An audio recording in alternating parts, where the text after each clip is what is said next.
Hi class, welcome to the third lecture in the thermodynamics series, and we are going to be talking about the second and third law of thermodynamics in this section. So keep in mind, during the first semester of general chemistry, you had an introduction to heat energy and enthalpy, which was called delta H in its abbreviation. And we also talked about the first law of thermodynamics in that course, which basically, in more or less words, stated that energy can be transferred, but it cannot be created or destroyed. We can only send it back and forth or transfer it. And then we talked about different types of systems, like open systems, closed systems, isolated systems. So the goal here is we're going to talk about the second and third law of thermodynamics. And then we're also going to take a look, once we look at the third law, which relates to correlating temperature and entropy, we're going to see what that unlocks in terms of being able to standardize our entropy. And again, this is something you probably have been exposed to when you were taking General Chemistry 1, because we had standard enthalpy values. So you may remember things such as Hess's law, and then outside of Hess's law, there was the summation of products times their moles. Subtract that from the summation of reactant enthalpies times their moles, and then you get the delta H for the reaction. And you had to go to these tabulated tables that had all that information. So a lot of that is derived from the laws of thermodynamics here. So let's go ahead and take a look. The second law of thermodynamics is going to be a law that talks about isolated systems, and the natural state of that isolated system will be heading towards disorder over any given period of time. So we've spoken about disorder enough at this point in the lecture series to understand the randomness or chaos of molecules, right? So there are many ways that we can frame this law, and you may come across, if you go into a search engine online and type in the second law of thermodynamics, you might find mathematical equations, but you also may find various ways that the second law is reframed or stated. So here are two very common ones. One of them relates to heat energy, and it says that heat energy will always flow spontaneously from a hotter object to a cooler object. So that is to say that the heat energy from the hot object must always flow to the cold object, not vice versa. And that has to do with the spontaneous dispersion of heat energy. And we discussed this briefly in the first lecture dealing with spontaneity. So there was an example towards the end. It came after the one where the gas flasks had been opened, and we said if we have two cubes, I think they were labeled X and Y, and we put them together, and cube X is at a higher temperature, it's got more kinetic energy and thermal heat energy, it's going to transfer it to Y until they obtain thermal equilibrium. Okay, so another way of stating it is, for an irreversible process, the total entropy of the system and the surroundings, so the entropy of the universe in completeness, must increase. So again, we're really talking about the dispersion and the increase of entropy through a system. That's the second law of thermodynamics. It's always headed towards an increase in these types of systems. All right, so mathematically, we can state this. The change in entropy of the universe is going to be set equal to the change of entropy for a system plus the change in entropy for the surroundings. Now, keep in mind that figuring out a change in entropy for a system is usually going to be far simpler than finding out the change in entropy for the surroundings, because systems can be relatively isolated when we're looking at them in a lab or some sort of technique that we've set up. However, the surroundings, because when we add system and surroundings together, they have to equal universe. When we're talking about surroundings, that's pretty much everything else other than your system, and it can be very difficult to track that. Okay, so there will be, in the next lecture, we'll talk about a sort of a good way to work around that. Okay, so this can be equal to the delta S of the system plus the Q, which is representing the heat of the surroundings, divided by the temperature. So keep in mind, temperature is built into this entropy, and we're going to relate that now into the third law of thermodynamics. So the third law of thermodynamics states that the entropy for a perfect crystalline system is going to have no kinetic energy, and it will be zero, the entropy will be zero, at 0 degrees Kelvin, which is absolute zero. So that was in the previous lecture, that last slide that had the 0 and then it had the other temperatures, it was referring to 0 Kelvin or absolute zero, okay? So what this means, if you think back to the gas, the liquid, the solid states, back in that first lecture that we talked about, when you have gas, it's very dispersed, right? And then we go to a liquid, they're more dispersed than a solid, but they're getting closer together. And then in a solid, it's very rigid. Now, a solid that's not at absolute zero, so you could look at something like the table that currently holds my laptop right now, or the microphone that I'm speaking into. These are all solid objects, right? They're made up of elements or compounds. However, just because an object is solid does not mean that it's technically stationary. So in the sort of macro universe to our eyes in the world we're working with, it usually is fairly stationary. However, if you go down to the molecular level, because we're not at 0 Kelvin, all of these atoms or molecules have vibrations going on, and they're moving ever so slightly, but they're so close and packed together that they form these solid materials. All right, but the concept of absolute zero is that when you continually go down, you're packing, you're removing energy, you're packing these atoms closer and closer together until at some point you get a perfect crystalline system. You've removed all the energy, they can't vibrate or move around or do tiny shifts anymore. And it's at that point, right, that you have zero entropy. You have no more disorder. Everything is in perfect order in that crystalline system, okay? So, in other words, this second point on the slide here, a perfectly ordered solid with zero energy may only occupy a single microstate with a resulting entropy of 0. So that is to say, because keep in mind we related this back to the phase transitions with microstates, saying that solids would have the least, then liquids, then gases would have the most. So what you're doing is you're taking the solid that would have the least number of microstates and you're reducing that one all the way down to 1. There's only one position which all of these molecules can take. They don't have any energy at 0 Kelvin, so therefore they must stay in place. They cannot move. And that limits the number of microstates to 1, because every molecule has only one position that they can occupy, and we can look at that microstate almost as though it's frozen in time, and it stays in that state. So if we go back to the math that we revealed last time, and we say entropy is equal to K ln of a microstate, right? Well, if I only have one microstate, the natural logarithm of 1 is 0, and so therefore the entropy by default has to be 0 in a system where there is only one microstate, and that one microstate system is a result of 0 Kelvin. Okay, so hopefully this ties the third law into the second law, and we can understand this now. Just as a very brief side note, there have been a lot of experiments that have worked towards getting to 0 Kelvin. It is very difficult to do because of the second law of thermodynamics. The moment you almost achieve that, you're constantly headed towards entropy, and that is because when you get down to that in a isolated system, that 0 Kelvin, right, it's immediately going to try to take in heat from the surroundings and head towards a more entropic state or towards a more disordered state. So in theory, it is impossible to get to 0 Kelvin, because the moment you're getting close to it, it's basically starting to head back towards entropy through the second law of thermodynamics, okay? We've gotten very, very, very, very close, but we still, at least to my knowledge, have not arrived there yet.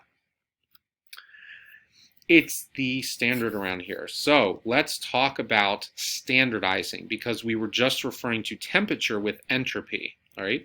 So what we can do, and again, this is kind of a bit of a throwback to General Chemistry 1 where we did this with enthalpy, so hopefully you'll be reminded of this, all right? We can calculate entropy in relation to temperature, okay, because we can also standardize the entropies under a set of specific conditions. So think STP. STP is standard temperature and pressure when we're dealing with gas laws. So standard pressure is 1 atmosphere. Standard temperature is usually 0 degrees Celsius, so 273.15 Kelvin. Typically, the entropy tables are going to utilize entropy at 1 atmosphere, but instead of 0, it's going to be 25 degrees Celsius, okay? And the reason for that is that it's the average for room temperature, which is where the bulk of most experiments are going to be run in a regular basis, right? So, and this is actually a typo here. This should be 298.15, not 289.15. I'll have to go fix that later. Okay, 298.15. So we can find the entropy changes for the reaction using standardized values, and this should look familiar. You're just replacing the enthalpy that you used to use with entropy. So you've got delta S naught, okay, and then it's the sum of the entropies and their respective moles. You need to multiply into those entropies minus the entropies of the reactants times their respective moles. So the N and the M are the stoichiometric molar coefficients that are coming from each individual product or reactant. And you put all these together, and then when you solve for it, you can find the entropy for the reaction. So what we're going to do at this point, I'm going to bring up the digital whiteboard, and we are going to practice 2 examples that come directly from your book. I believe I took them from your book. And we will walk through them together so that you get a general idea of what we're doing here. All right, so here's the digital whiteboard, and I'm just going to go through a simple example here where we have little a being the coefficient and big A being the actual compound or whatever it might be, right? So if we have A plus B is going to go to C plus D, like this. So the way that I could determine the delta S, and when you see the knot up here, that little circle, that's referring to the standardized delta S. So it means that it should be at a given temperature. And again, the ones that are almost always charted are going to be for 25 degrees Celsius or 298.15 Kelvin. So the way that we would set this equal, okay, it's going to be the products first based on that equation we were looking at a minute ago. So it's C times the delta S of C plus D times the entropy of D. Okay, close that off. And then we go minus, and then you do the products. So then we go to A delta S A plus B delta S B, right? And if we solve for this entire equation, then we should be able to find the entropy change for this reaction right up here. Okay, so let's actually utilize this. So the first one that I would like to do is going to be a little more simple. So it is H2O in the gas phase going to H2O in the liquid phase. Now before we start this, I want you to just think practically for a second. Should this come out as a positive or a negative value when we're talking about the change in entropy going from a gas to a liquid? So think about it for a second. Okay, now hopefully the answer that you got is that this should be a negative delta S. And the reason for that is that a gas is more disordered than a liquid. So if we are going into a condensation, meaning a gas phase jumping down to a liquid phase, then we would expect that the liquid is more ordered than the gas, and that is a negative change in entropy or a negative change in the disorder. The system is becoming more ordered. Okay, so let's set this up. Now, in order to do this, I have to find the tabulated values for H2O as a gas and H2O as a liquid. And I also brought this example up for a very specific point, which is that your entropy values that are tabulated are going to be different for different phases of matter. So if you are picking or working with something that is very common, like let's say iron or water or hydrogen, you need to be looking at, are we talking about a gas? Are we talking about a liquid? Are we talking about a solid? Because they could all have different entropies based on the state that they're in. Now I want to show you two things. The first is in the OpenStax book.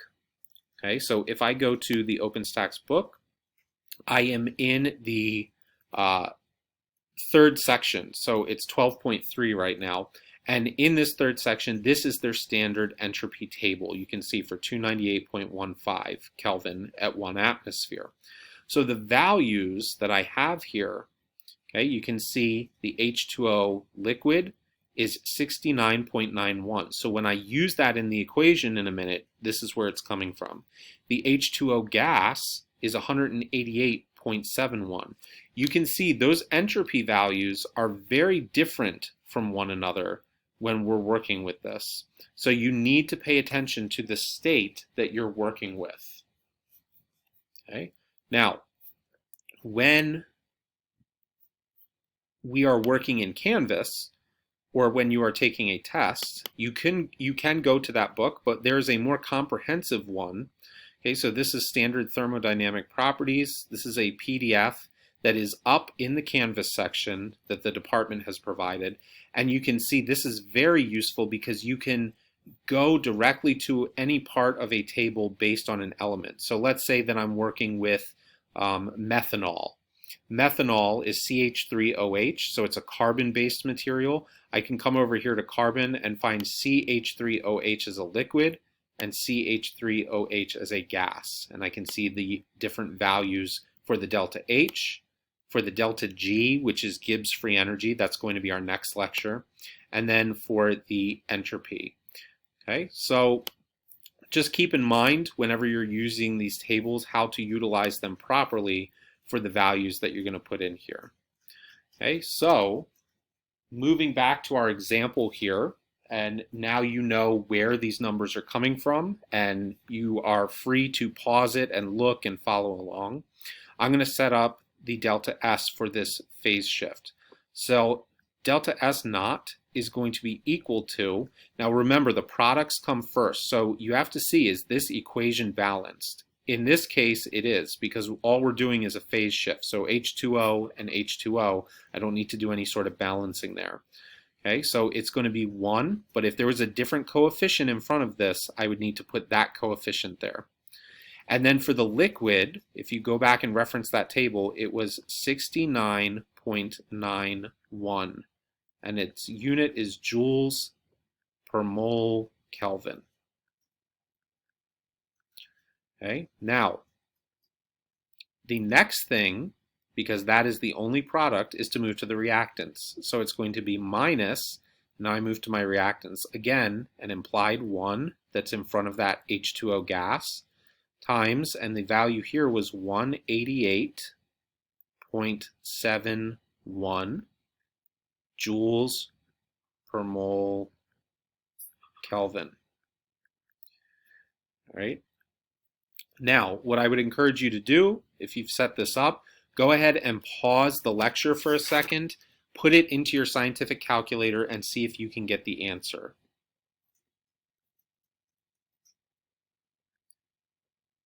All right, so hopefully everybody had a chance to do that.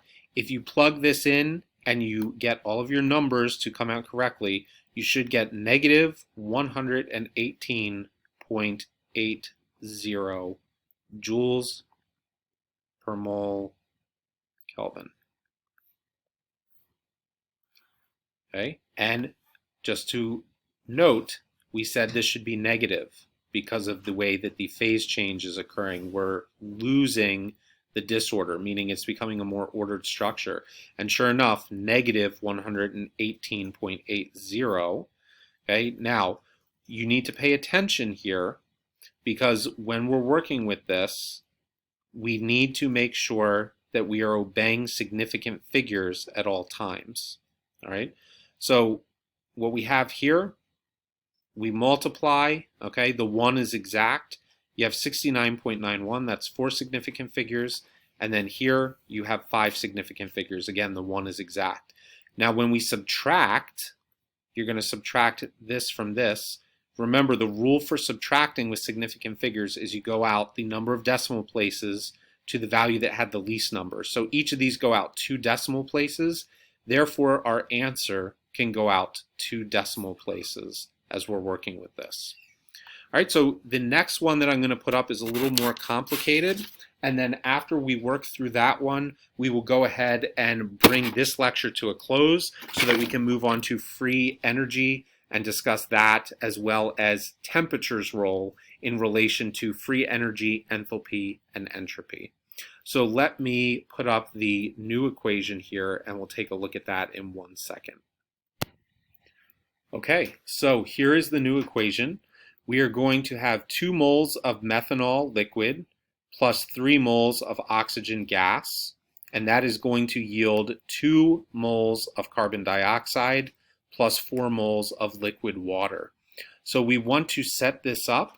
The first thing that I'm going to do, just so you can follow step by step, is set up the general entropy calculation without the values, but the coefficients in there, and then we will plug the values in. I would like you to try to pause it in between and see if you can figure it out yourself, and then unpause it and use it as a walkthrough or guide here.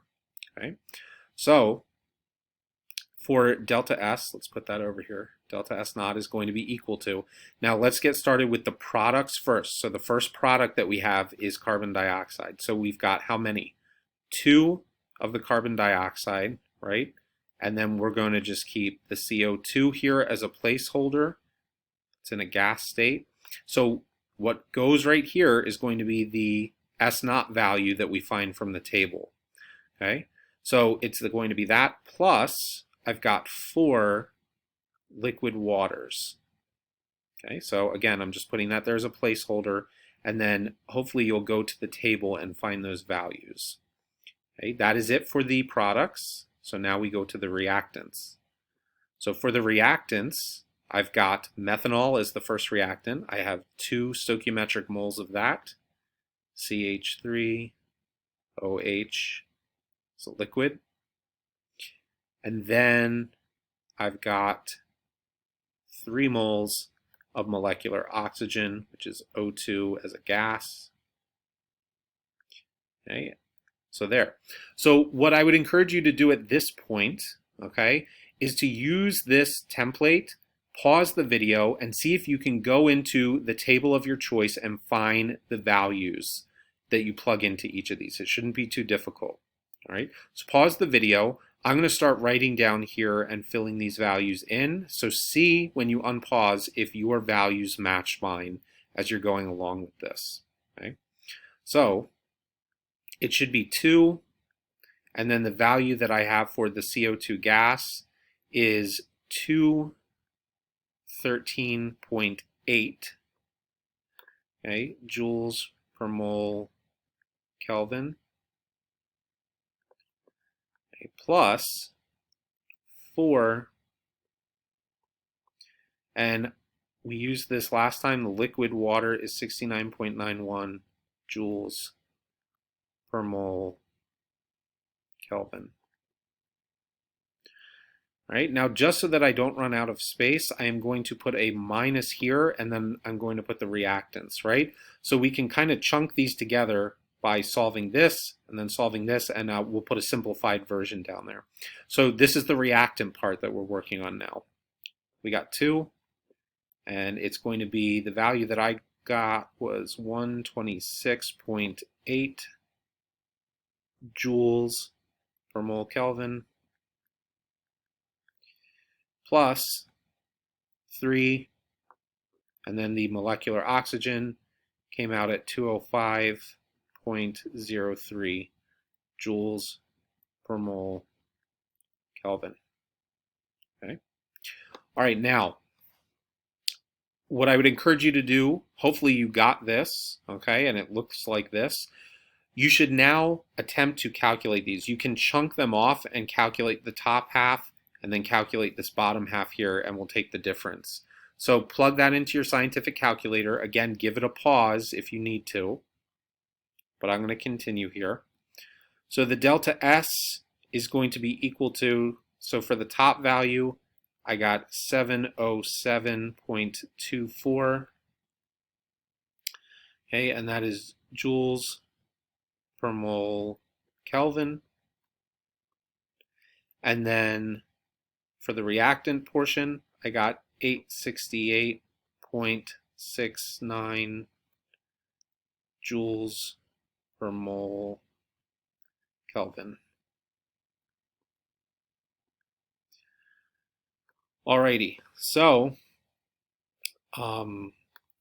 at this point, what I'm going to do, okay, I'm going to look at the significant figures here. So in the top portion, again, excluding the stoichiometrics, I have 4 significant figures here, and I have 4 significant figures here. So that means I can keep 4 significant figures here.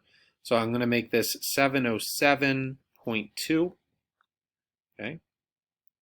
And then same thing here. If I take a look, I got 4 significant figures here, 5 significant figures here. When you multiply, right, you're talking about having the 5 versus the 4. So 4 is going to be the least number of significant figures here, but then we're adding these. So this is going to 2 decimal places when we're working with this, okay? So the 868.7, okay, and then the final value that you can get from this is negative 161.5 joules per mole Kelvin. Okay. Now, if you got something close to this, if this digit varied a little bit by rounding, that's okay. But you should have negative 161 and then with some small degree there for fluctuation. So, joules per mole Kelvin. Okay. This is how you calculate your standard entropies. So we will be practicing more of these in class, but for right now, this should be a good enough run so that you have a general understanding. You can always go back, look at the examples in the book, practice some more. But let me bring things up here and we'll finish off. All right, so hopefully everybody is comfortable with calculating the entropy changes now. So that is it for this lecture. And up next, we are going to be discussing Gibbs free energy, which is the delta G. Now, I just will let you know when we get to the next lecture, we will discuss calculating Gibbs free energy in a similar manner. However, it's following the same exact sort of protocols that we just did for entropy. So for the sake of time and the amount of lecture material you're consuming, we will be practicing Gibbs free energy calculations in class itself, but we're not going to run through the same sort of methodical breakdown that we just did for the entropy, but it will be the same exact sort of process. So I hope everybody was able to find something in this lecture useful and it all makes sense, and I will see everybody over in the next one.